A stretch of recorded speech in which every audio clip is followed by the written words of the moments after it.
I'd like to present to you Mr. and Mrs. Tepe. Tonight, a dentist and his wife mysteriously shot to death in their Columbus, Ohio home, the same one where they were married 5 years ago. The Weinland Park community is in shock tonight. Spencer and Monique Tepe, a beloved couple known for their kindness and community involvement, were found shot to death in their North 4th Street home. Their 2 young children were in the house when it happened. For nearly 2 weeks, this Columbus neighborhood has been gripped by fear, wondering who could commit such a horrific crime. Tonight, police have announced an arrest. Michael McKee, a 39-year-old vascular surgeon with no criminal record, has been charged with 2 counts of murder. McKee is Monique's ex-husband from a marriage that ended almost a decade ago. They were married for just 7 months. This is the full story of how that brief marriage ended in a double homicide 9 years later. In the early morning hours of December 29, 2025, McKee drove from Illinois to Ohio. He walked through the alley behind their house between 2 and 5 a.m., used an entry code to enter their home, went upstairs, and murdered them both while their children slept down the hall. He thought he'd covered his tracks, but Ring cameras were everywhere. One caught him in the alley, another caught his vehicle. After a 10-day manhunt, they found him 300 miles away in Rockford, Illinois. The surgeon who couldn't let go of a 7-month marriage from 9 years ago is now facing 2 counts of murder. December 29, 2025, early morning, Weinland Park, Columbus, Ohio. North 4th Street was quiet, the kind of quiet you expect in a residential neighborhood where families are sleeping in after the holidays. But inside one house, something unspeakable had happened. The 911 call came in. The details are heartbreaking. The children had found their parents, 2 young kids waking up in their own home, going to check on their mom and dad, and discovering a horror no child should ever witness. Police responded immediately to the North 4th Street address, but they already knew from the call that this was bad. When officers arrived at the scene, they found Spencer and Monique Tepe dead in their bedroom. Both had been shot, execution style. This wasn't a burglary gone wrong. This wasn't a random act of violence. Someone had come into this home with one purpose: to kill. The 2 children were physically unharmed, but traumatized beyond measure. How do you process waking up in a house where your parents were just murdered upstairs? How do you make sense of that kind of violence happening in the place that's supposed to be your safest space? And here's where it gets even more disturbing. There was no forced entry. None.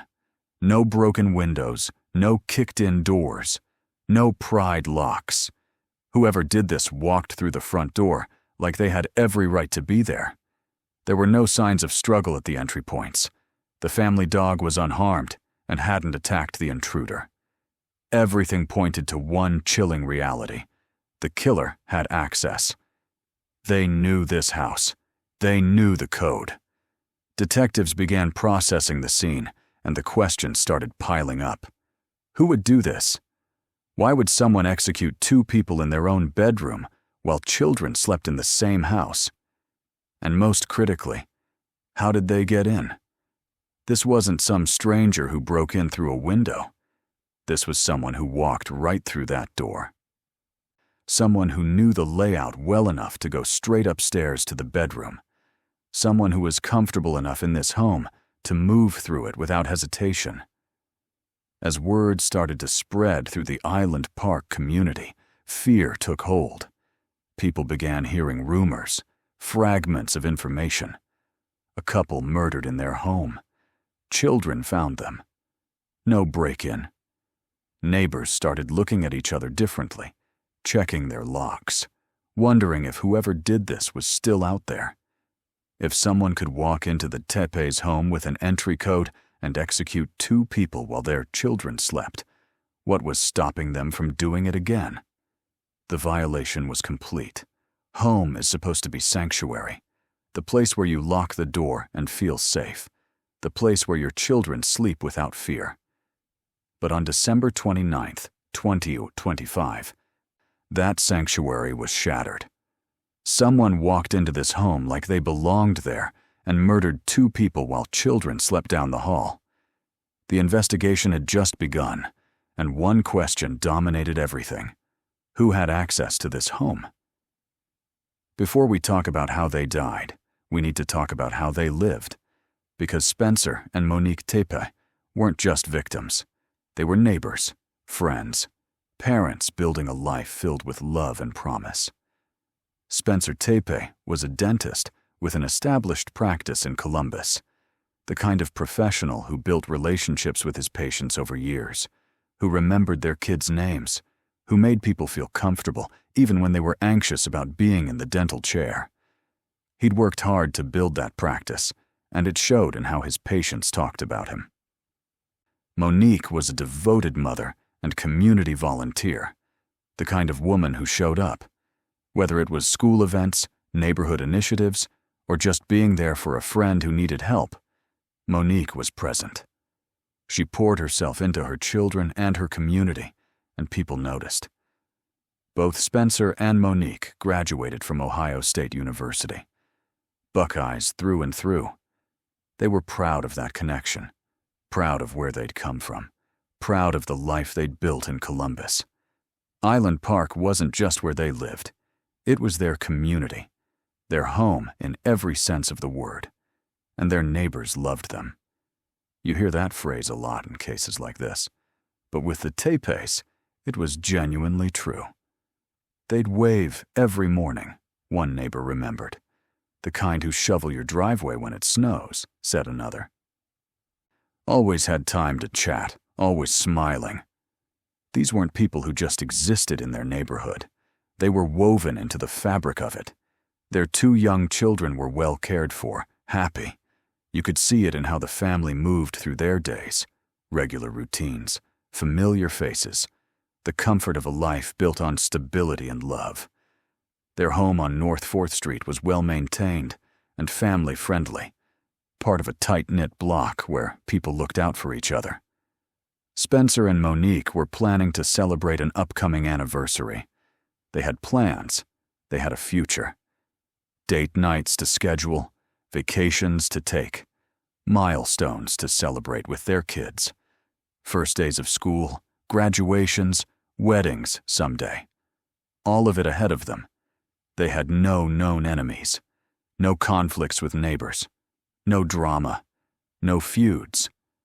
Nothing that would make you think their lives were in danger. This was a couple who did everything right. They worked hard, loved their children, contributed to their community, and built something beautiful together.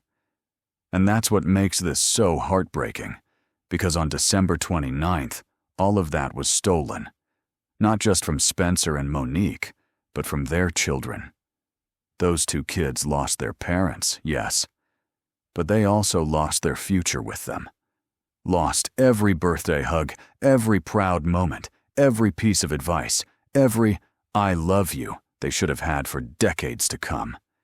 They lost the sound of their dad's voice, the smell of their mom's perfume, the safety of knowing their parents were just down the hall, the certainty that no matter what happened in the world. Police say they found the bodies of Spencer and Monique Tepe during a welfare check. Their children, ages 1 and 4, unharmed in a separate room, family confirm. There's a body. There's a body inside? Yeah.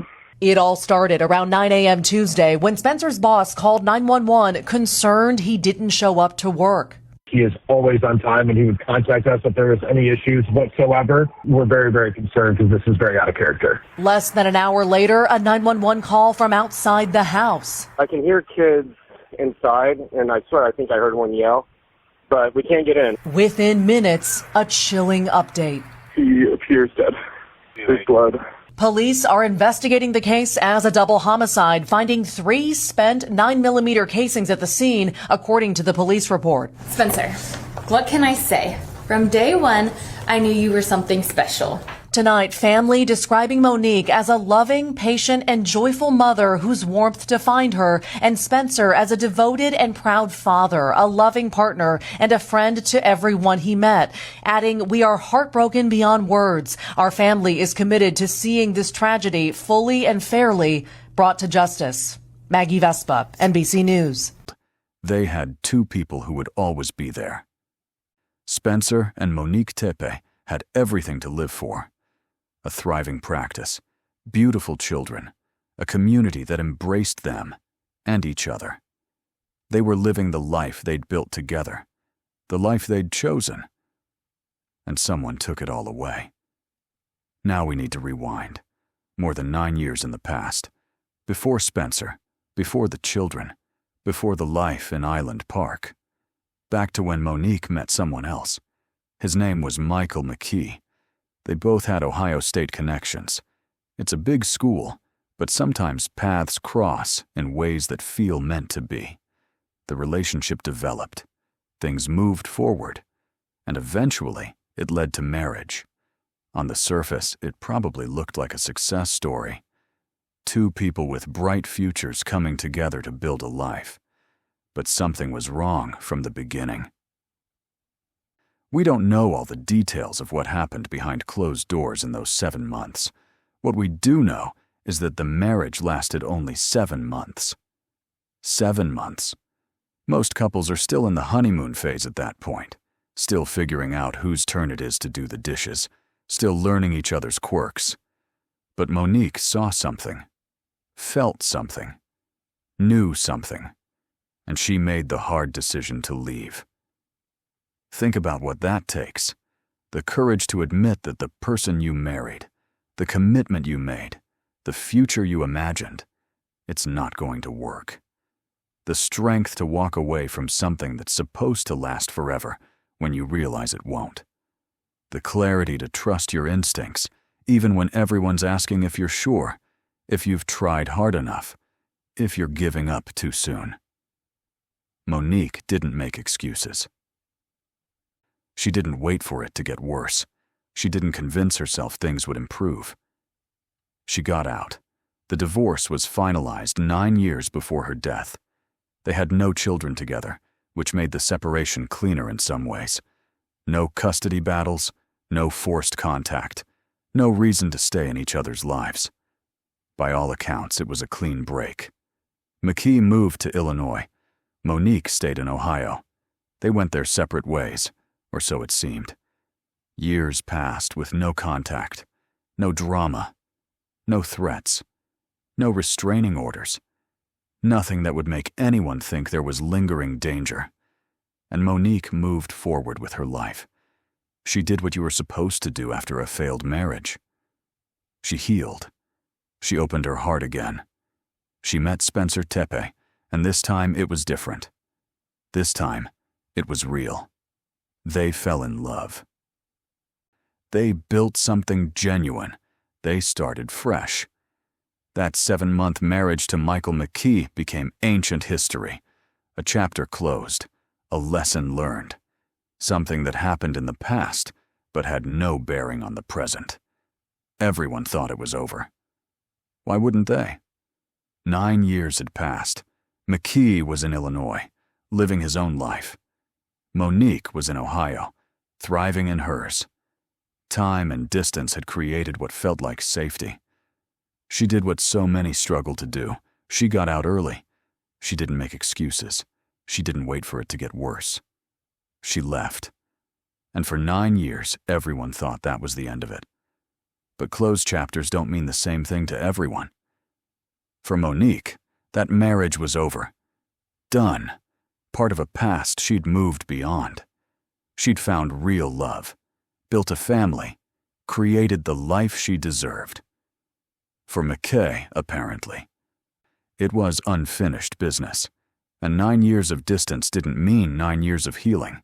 It meant 9 years of something else entirely. Michael McKay looked like success. Ohio State undergrad, Ohio State Medical School, the same institution where Monique studied, where Spencer studied. He'd walked to the same campus, sat in some of the same lecture halls. But McKee took a different path. He became a vascular surgeon. Think about what that means. Vascular surgery isn't something you stumble into. It requires years of training, intense focus, and the kind of discipline most people can't sustain. You need steady hands, a sharp mind, the ability to make critical decisions under pressure, the composure to cut into someone's body and repair what's broken without showing an ounce of fear or doubt. McKee had all of that. He was skilled, successful, respected. Licensed in Illinois and California. After the divorce, he moved to the Chicago area and built a surgical practice. He established a professional reputation. Colleagues would describe him as competent, professional. Patients trusted him with their lives. They lay on his operating table, unconscious, vulnerable, and they trusted that his hands would save them. And he had no criminal record, not even minor infractions, no domestic violence reports, no restraining orders, no history of violence at all. On paper, Michael McKee was exactly who you'd want performing your surgery. Educated, experienced, clean background. By all appearances, he'd moved on with his life. While Monique stayed in Ohio and rebuilt, McKee was in Illinois doing the same thing, or so everyone thought. He had his practice. He had his patience. He had the respect that comes with wearing a white coat and having doctor in front of your name. But appearances can be devastatingly deceiving. Because underneath that professional exterior, something was festering. While Monique built happiness with Spencer, while she raised her children and became part of her community, McKee was nursing something else. Not healing. Not moving forward. Watching. Waiting. Obsessing. Some people heal after a relationship ends. They process the hurt, learn from it, and find new love. They close that chapter and start writing a new one. But some people? They watch and wait. They let the anger build. They let the resentment calcify into something cold and deadly. For 9 years, the obsession grew. 9 years of whatever was going through his mind as he saw Monique's life continue without him. Maybe he checked her social media. Maybe he heard things through mutual connections.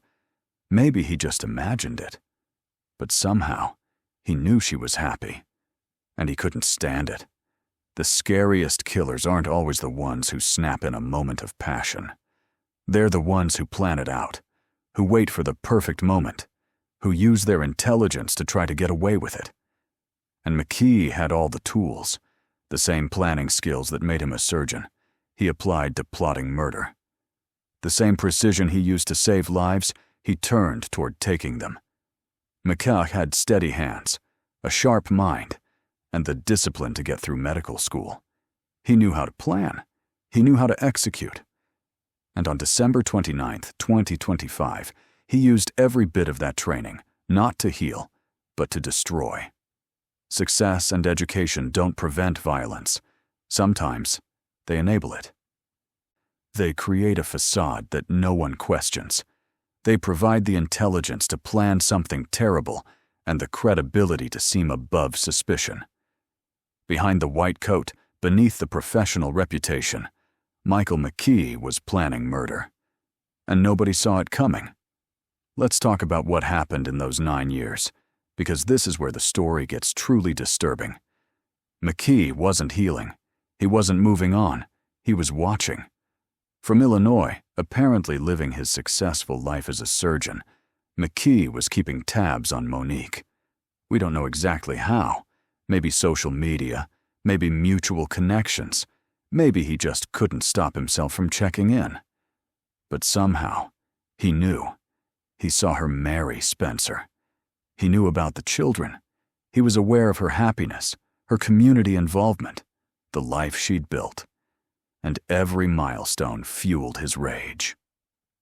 Think about that for a second. While Monique was celebrating anniversaries, attending school plays, living her life, McKee was sitting with something dark. This wasn't about love. This was never about love. This was about control, about possession, about the narcissistic wound that never healed. If I can't have her, no one can. Here's what most people don't understand about obsession. Resentment doesn't have an expiration date. We make this dangerous assumption that time heals everyone the same way. It's been 9 years. He's fine. He's moved on. He's in another state. But for McKee, every year just added another layer to the rage. The wound didn't heal. It festered. While Monique was celebrating birthdays, school plays, family dinners, living her life, McKee was holding on to something dark. 9 years of watching. 9 years of resenting. 9 years of planning. Late December 2025, McKee made his decision. The timing tells you everything you need to know. Right before the Tepes' anniversary. This wasn't random. This was calculated. He'd been planning this, learning their routines, understanding their schedules. And somewhere in all that planning, he had the one thing he needed most. The entry code. How did he have it? That's the question that haunts this case. Had they never changed it from years ago? Did someone give it to him? Had he somehow gotten it recently? Think about what that means. For possibly 9 years, McKee could have had access to that code. For 9 years, he could have walked into that house anytime he wanted. And on December 29th, he did. McKee got in his car in Illinois. The drive to Columbus takes hours. Hours on the highway with nothing but your thoughts and your intentions. Hours to turn back. Hours to reconsider. Hours to choose differently. But he didn't. He kept driving. This wasn't a crime of passion. This was surgical. He planned it. He drove hours to do it. And he was going to execute it while children slept down the hall. He arrived in Weinland Park in the early morning darkness, between 2 and 5 a.m. The whole neighborhood was asleep. He moved through the alley behind the houses, trying to avoid being seen, trying to stay in the shadows. No ski mask, no elaborate disguise, just a man walking up to a door with confidence because he had what he needed. He punched in the entry code. The door opened. No forced entry, no broken glass, no alarm. He just walked right in like he belonged there. He knew the layout of that house. Went straight upstairs to the bedroom where Spencer and Monique were sleeping. The execution was cold-blooded, calculated, methodical. 2 shots. Both victims dead. And then he left, believing he'd gotten away with it. Believing his planning had been perfect. Believing he was smarter than everyone. He got back in his car and drove back to Illinois, probably thinking about how clever he'd been, how he'd avoided detection, how he'd finally gotten what he wanted. But he'd forgotten something crucial. In 2025, you can't hide from technology, and his perfect plan was about to unravel. Police arrived at the scene on North 4th Street with more questions than answers. No forced entry, no obvious suspect. The children were traumatized, unable to provide much information beyond the horror of what they'd found. Detectives started processing the crime scene, but the critical question kept coming back. Who had access to this home? Then investigators did what they always do in 2025. They started reviewing surveillance footage. And here's where McKee's plan began to fall apart. Ring doorbells, street cameras, private security systems. The digital web that covers neighborhoods like Weinland Park. McKee thought he'd been careful, thought he knew where the cameras were, thought he could avoid them. But he couldn't avoid them all. Footage from the alley between 2 and 5 a.m. showed a figure moving through darkness, trying to stay hidden. But the cameras caught him. Camera after camera. And then came the critical piece. Vehicle identification. A neighbor's camera captured the license plate clearly. The vehicle was registered to Michael McKee. That name made detectives stop. Monique's ex-husband. They dug deeper. A 7-month marriage from 9 years ago. Divorced, no contact, living in Illinois. Ancient history, right? Wrong. Now he was the prime suspect. Evidence started mounting fast. Motive: a 9-year obsession with his ex-wife who'd moved on and found happiness. Means: entry code access to the home. Opportunity: surveillance footage and vehicle tracking placing him in Columbus at the time of the murders. The timeline matched perfectly. Vehicle trail from Illinois to Ohio and back. Everything lined up.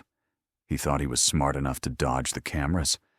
But in 2025, in a neighborhood like Weinland Park, cameras are everywhere. And they saw everything. But McKee wasn't in Ohio anymore. He'd driven back to Illinois, probably thinking he was safe. A multi-state manhunt launched immediately. Columbus police coordinated with Illinois authorities. The FBI got involved. And for 10 days, the Weinland Park community lived in fear. Is he coming back? Could he strike again? Are we safe? Parents kept their children closer. Neighbors checked their locks obsessively, installed more cameras. The Tepe's children were placed in protective custody, while media coverage intensified and tips poured in. Investigators worked around the clock, tracking credit cards, phone records, known associates. McKay wasn't at his Chicago home. So where was he? Each day without answers increased the anxiety. Community vigils were held for Spencer and Monique, while pressure mounted to find him. For 10 days, Weinland Park held its breath. Children were kept closer. Doors were locked tighter. Then came the breakthrough. McKay was located in Rockford, Illinois, about 90 miles from his Chicago home. Hiding, waiting, probably thinking he'd gotten away with it. January 10th, 2025. Authorities moved in. Michael McKay was arrested without incident and charged with 2 counts of murder. The evidence was comprehensive. Surveillance footage, vehicle tracking, entry code access, marriage history, timeline of movements. All of it pointing to one conclusion. The surgeon had murdered his ex-wife and her husband. When news broke, the Weinland Park community felt overwhelming relief mixed with profound grief. They were a happy family. They were a lovely family, neighbors said through tears. We want justice served to the full extent of the law. The man who thought he was smarter than everyone, who planned for years, who used his knowledge as a weapon, now sat in handcuffs facing the consequences. But for the Tepe's children, justice beginning didn't bring their parents back. The relief was real, but so was the permanent loss. Justice isn't resurrection, it's accountability. If you're in a situation where an ex won't leave you alone, where someone's holding on to anger that feels dangerous, listen to your instincts. Change your codes. Block their access. Tell people what's happening. Document everything. Don't assume time means they've moved on. The Michael McKees of the world are out there, and they're counting on you, thinking 9 years means safety. It doesn't. Stay vigilant. Stay safe.